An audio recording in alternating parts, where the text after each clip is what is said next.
Well, welcome back, everybody. I told you we were going to spend some time talking about email security. I've got my partner in crime over here, Mike Meyers. Richard, how's it going, man? Good, good. Staying busy. How about you? I'm pretty busy. I got to tell you, this is one episode I've been really wanting to understand.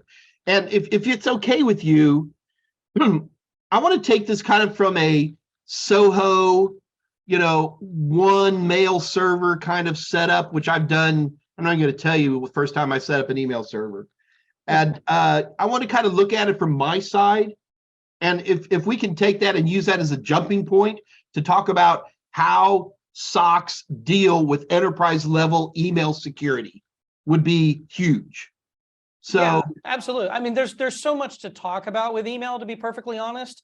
And sometimes just understanding how it all works actually makes things a lot clearer, especially those that maybe haven't had any interaction with enterprise grade security when it comes to email. All right. So what I did to help me understand is I've actually set up a very simple email server. In your free time, just because it was fun, right? It is fun. So it is. That's why we're two bald nerds, guys. Absolutely. Because we set up mail exchange servers when we're bored. See, now it's not an exchange server. I'm actually using a product called Oxygen. Okay. Well, it's free. It's a free email server, and it's actually quite robust. And what I want to do is let me show this to you real quick, and then let's talk about how I deal with security in a Soho environment. So, I mean, even taking it lower before I show you this, when I think about email security as an individual, I'm usually talking about, I'm going to have some type of anti-malware tool. Not all of them, but most of them include email security of some type or another. But I don't know what they're doing. I just turn them on and they go. I'm trusting other people to do other things. But I want to take it a step up from there. And let me show you my screen. And well, just so you know, you're not alone there. I don't think when most people set up an email, I don't think they consider or even think about email security. They just think it's done somewhere else. Somebody with great power and great capabilities is doing it for them. So absolutely, I don't think most people really think about it at home. No, but again, we're teaching people bigger and better things here. So, so what I got here, this is Oxygen. It's good. It's actually fairly robust for a free product. So I can set up domains. Hang on, let me log in on this real quick. So like I've made a domain. Where'd it go? Where's my domain? There it is. So I made a domain called test.local. I don't know how well that's going to show up on screen. People laugh at me. They go, I thought you'd set up a mail like Richard Chapman is amazing.com. And I'm like, yeah, well, I'm just doing this as a test. So using .local is kind of it is a truly fully qualified domain naming system, but this is for something private that would never go out on the internet. So don't try to send me an email at mike@test.local. It won't get to me because I'm not actually on the internet. But what's interesting is I get down here on security and filtering. Again, I'm worried this might be a little small, but like antivirus and anti-spam. So we'll have different tools. And I think this is where they make their money, actually. So this is a free email server, but then you have to license all these different types of tools that allow you to do email protection of different types. And as you can see, that goes beyond just antivirus, but also spam filters and stuff like that too. So you can see they're basically like plugins and integrations. So those other vendors that you can license they're more or less just allowing you to utilize their service as an integration to the Oxygen application. So it gives them more features. Yeah. So for me, it's really just a matter of turning it on or turning it off. I don't really have a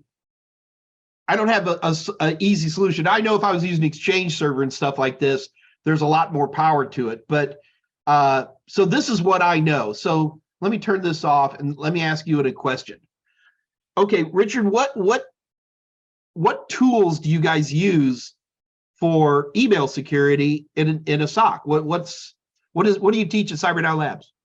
Well, first off, whenever the email actually gets to its environment, there is a mail exchange there. And if it has built-in features like you were just dealing with there, those are still actually being employed. They're still being utilized.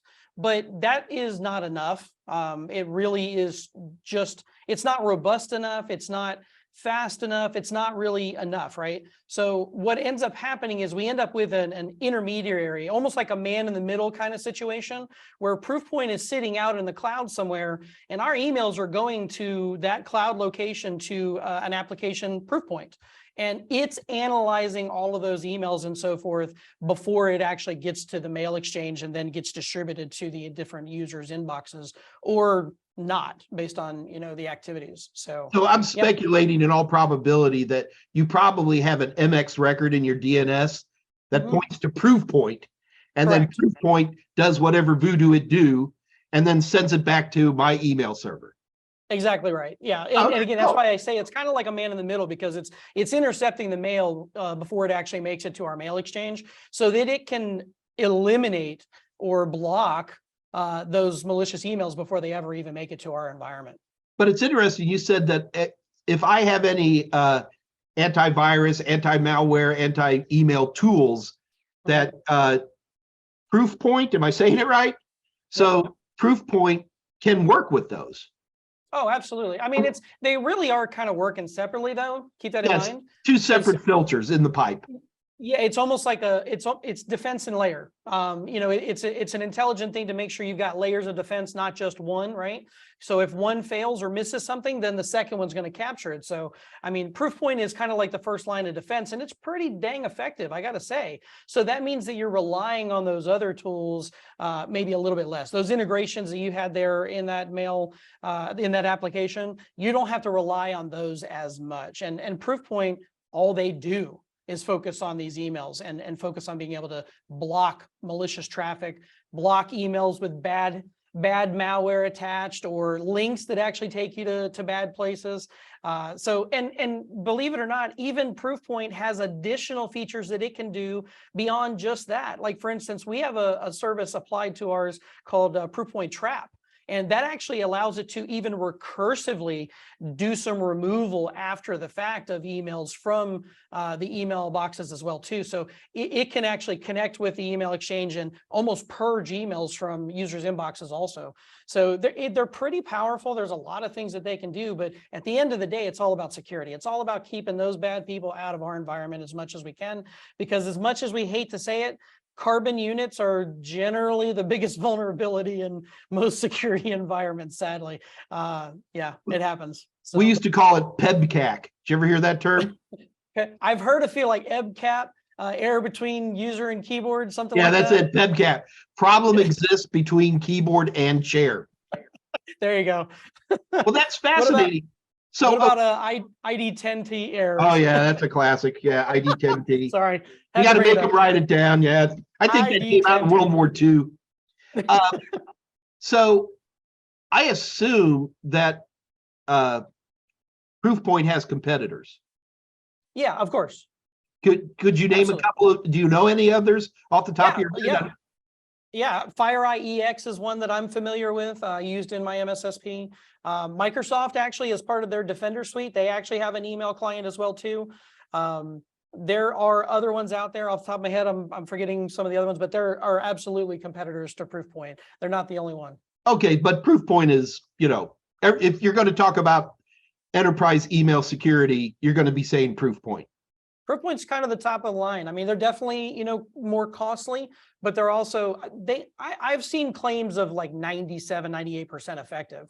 And that's a pretty strong claim, but I got to be honest, I think they do a really good job with the experience I've had. Richard, I got to ask you a question. Obviously, we need to do an episode on ProofPoint. I mean, that's clear. But do you have a ProofPoint handy right now we could take a quick peek at?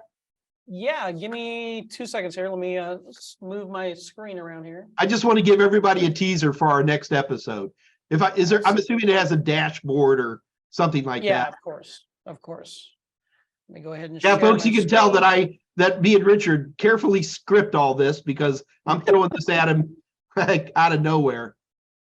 Luckily, I'm at the office. I'm connected to the SOC, and it's usually pretty quick and easy to open up the my SOC dashboard, which, you know, the SOC dashboard is where our analysts actually investigate alerts and so forth. So, so here's a dashboard here, and just to kind of get a quick brief overview, these are alerts that have been created by ProofPoint after looking at an email that came in and either identifying potentially a malicious hash that's attached to that email, or a link like this one here, where you've got a potentially malicious link. And it even tells you that it's a credential phishing. Now, we may even real quick, just to kind of get maybe we can get a quick look here. This is ProofPoint's internal sandbox. And look at that. So this was a Yahoo credential harvesting. So it's meant to look like Yahoo, but does that look like a Yahoo address to you at all? Nope, not at all.